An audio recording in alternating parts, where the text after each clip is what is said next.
Some of the good things we should take in. But as I said, how do you really, what matters?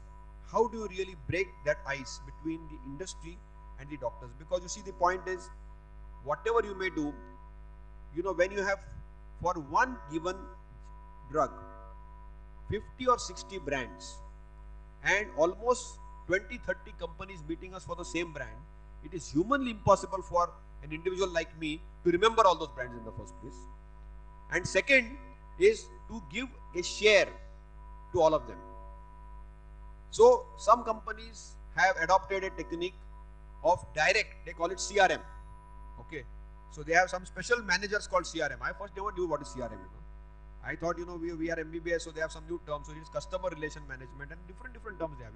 And they have, for even doctors, they have different categories and they have different names. They have some MVC, most valued customer, etc., and all these crazy terms they have.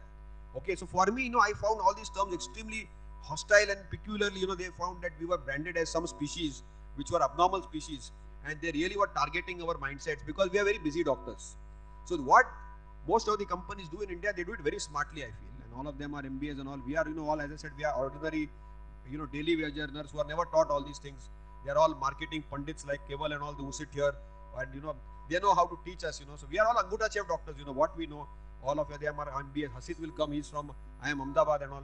We are ordinary people. Okay, they have all these brains, how to brainwash our brains. What they do is, the easiest thing to handle is doctor's ego. Okay, and doctor is very ego sensitive. So all these companies, they placate and up their doctor's ego. And if that is not easy, because that's very easy now, so they have learned that trick. The second thing they do is, then they coat it with a little bit of vitamin M. You know what is vitamin M? Money. Brahma, you wanted me to be provocative, no? So I am being provocative here. Okay, so they have a little bit of ego that is massaged by a little bit of vitamin M in different ways. The methods differ. It could be direct, it could be indirect, but vitamin M is coated. Nowadays, of course, this CRM has also, changed to another term called CDC. What is CDC?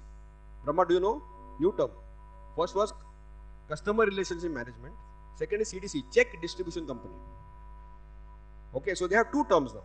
Customer relation, second is check distribution. And it's quoted in a very nice, ego placated way, And then they talk of science, they talk of evidence, okay, they talk of other things. So gifts and all are gone now.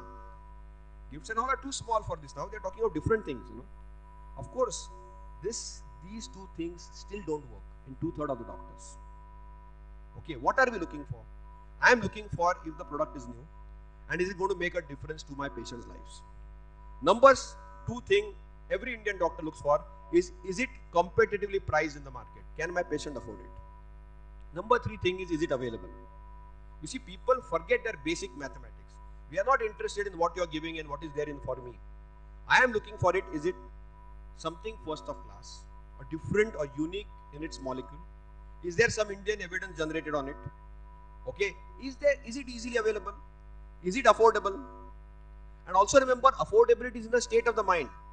Okay, some of the new companies who have launched new drugs in diabetes or gliptins have shown it that even at 50 rupees they can sell a tablet. Okay, and their marketing strategy was very unique. They should say, Dr. Saab, you go to a 5-star hotel. Bole, yes. Do you have a cup of tea? Bole, yes. What is the cost of the tea there? So we say, it must be 40-50 rupees. So, Dr. Saab, ek goli 50 rupees mein kya hota hai? It's like having a tea in a 5-star hotel. So you see how they have made the price and made it less. So these are all, Keval, as I said, all these marketing gurus, all of you all are, okay, they have completely brainwashed the medical community. Okay, so we are victims, as I said, and sometimes after sometimes we will be completely, told what we should be done indirectly by you. You have a huge influence on the medical system in general, whether it is our conferences, whether it is our medical communities, whether it is our congregations. In general, pharmaceutical industry has a almost vice-like grip on the medical community. Okay, but unfortunately, this grip now is getting a little blurred because there are regulators from the pharmaceutical industry and regulators from the medical council which are getting in between. And I think as long as science, education is supreme, and patient care is at the center of the universe, I think everything should be healthy. So I think that is something which I wanted to talk about. I think we are in a different era altogether. Okay, because we are in an era of cutting edge medical technology. Still, for simple things like cough and cold, we don't have straightforward cures. Okay, so we need to really mix and match, balance things rightly, match the right price. So I think we are going through a very difficult time. I still encourage people to join medicine. I think it's a great profession because I think it's the only profession which allows us to touch human beings. See, there is a very unique thing about biological sciences. There is a huge amount of variability in biological sciences. It is not like mathematics 2 plus 2 equal to 4.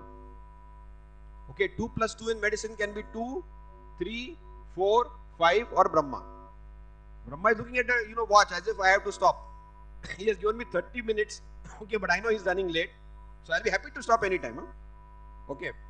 Because Brahma is like a regulator sitting here. So anyway, independent of that, you should remember that medicine